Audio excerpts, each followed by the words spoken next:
गंडकी नदी के किनारे जो आश्रम बना हुआ, जड़ भरत जी महाराज वहां पर बैठे बैठे भगवान के नाम का जप कर रहे थे कि उसी समय नदी को पार करने के, नदी में पानी पीने के लिए एक हिरणी आई। उस वो हरणी आई और आकर के गंडकी नदी का शीतल जल पीने लगी। उसी समय एक शेर उसको पानी पीते हुए देखा तो शिकार की खोज में उसको दौड़ाने के लिए आया। अपने प्राणों की रक्षा करने के लिए वो जो हिरणी थी, हिरणी ने एक लंबी छलांग लगाई कि नदी को पार करके दूसरी तरफ चला जाए, लेकिन नियति को कुछ और ही मंजूर था। वो हिरणी उस समय गर्भावस्था में थी। डर के मारे उसने छलांग जब लगाई तो उसका वहीं पर जो गर्भस्थ शिशु था, हिरणी का जो शावक था, वो वहीं पर गिर गया और उस दुख को प्राप्त करके उस डर के कारण हिरणी का वहीं पर देहांत हो गया। जड़ भरत जी ने जब ये देखा कि एक छोटा सा जीव अकारण ही मृत्यु को प्राप्त हो जाएगा,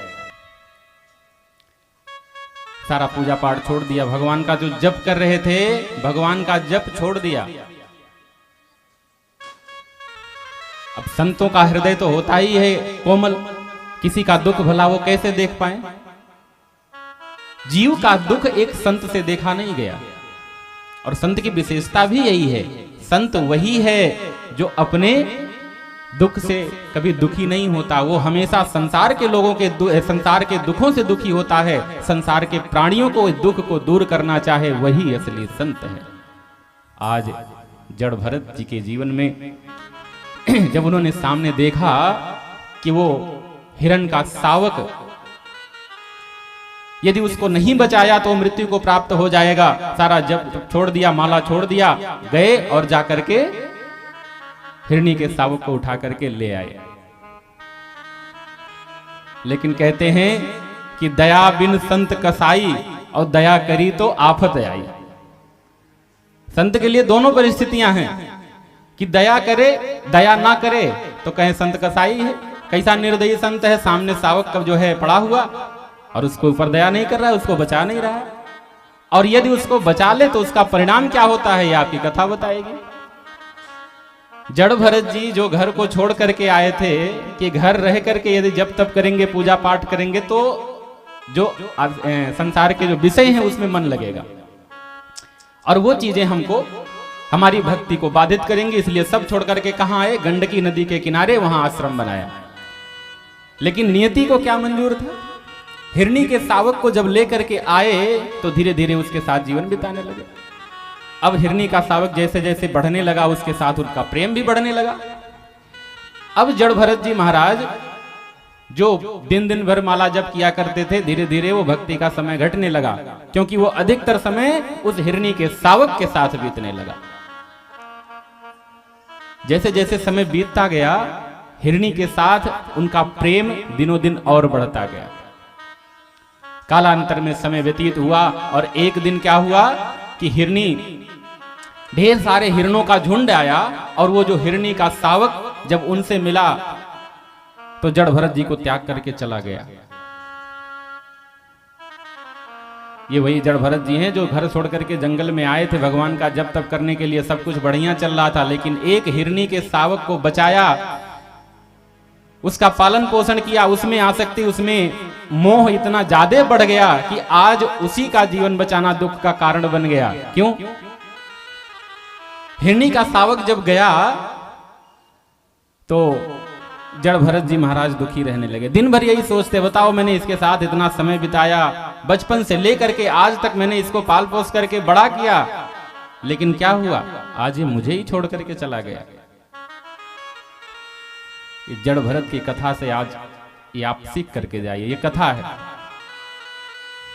मैं बार बार कथा में कहता हूं, कथा जड़ भरत जी की हो, चाहे ध्रुव जी की हो, चाहे प्रहलाद जी की हो, आप सब खूब सुनते हैं, पर कथा सुन लेने मात्र से कल्याण हो जाता तो आप सबका कल्याण हो गया होता पहले ही।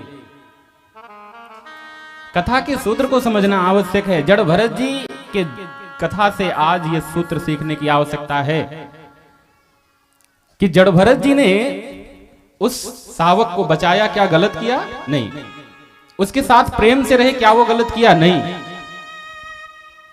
हिरनी के शावक से प्रेम करना जड़ भरत जी की गलती नहीं थी, लेकिन जब वही हिरनी छोड़ करके चली गई तो उसके मोह में अपने जो दैनिक कार्य थे, जो भगवान की भक्ति करना था, उसको भूलने लगे, उसको छोड़ने लगे।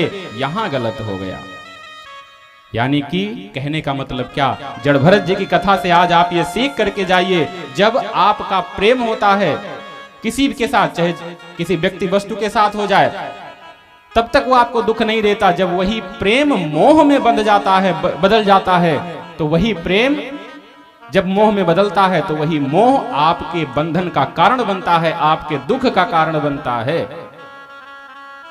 हिरनी के शावक को लेकर के आए थे, उसको बचाना गलत नहीं था, उसके साथ प्रेम करना भी गलत नहीं था, लेकिन जब वो चला गया तो उसके बाद उसके मोह में दिन रात उसी के बारे में सोचते रहना, अपनी सारी चीज दिनचर्या को छोड़ देना, यही मोह था। और इस मोह का परिणाम क्या हुआ, ये आपको कथा बताएगी कि जड़ भरत जी को मोह के बंधन में बंध करके दोबारा फिर से जन्म लेना पड़ा।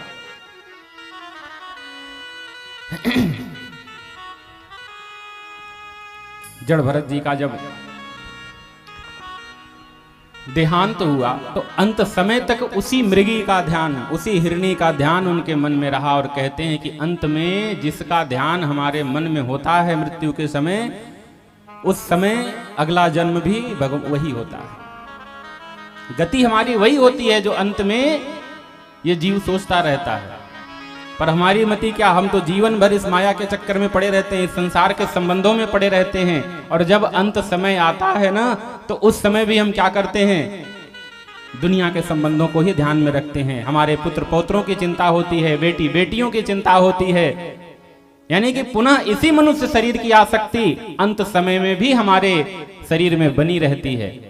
और उसका परिणाम क्या होता है कि अंत में पुनः हमको फिर से वही जन्म लेना पड़ता है, और बार बार लेना पड़ता है। क्यों? क्योंकि मृत्यु के समय शरीर से हमारी आसक्ति हटती नहीं, और बार बार उसी में जीव जन्म लेता रहता है। इसीलिए भगवान महाभारत काल में जब कृष्ण भगवान पांडवों को छोड़कर जाने लगे, तो हमने पूर्व प्रसंग में चर्चा करी थी कि सबने वरदान मांगा। माता कुंती ने क्या वरदान मांगा था? दुख पाने का। उत्तरा ने भगवान से बहुत सुंदर वरदान मांगा। उत्तरा कहती हैं, कृष्ण त्वदीय पद पंकज पंजरान्ते अद्यैव मे विसतु मानसराज हंसः प्राण प्रयाण समये कफवात पेतैः कंठावरोधन विधौ स्मरणं कुतस्ते।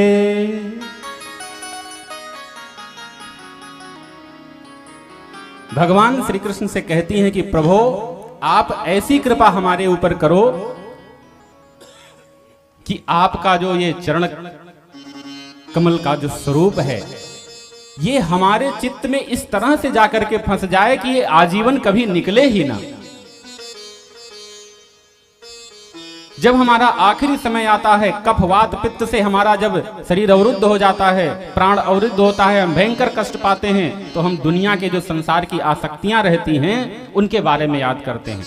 लेकिन आपकी छवि हमारे हृदय में इस तरह से बैठ जाए कि हमारे अंत समय में भी वो ना निकल सके, क्योंकि अंत समय में यदि आपके चरणों की छवि हमारे हृदय में बनी रहेगी, आपके स्वरूप का ध्यान हमारे हृदय में बना रहेगा, तो निश्चित रूप से हम जीवों का अगले जन्म में आपका ही धाम प्राप्त हो जाएगा।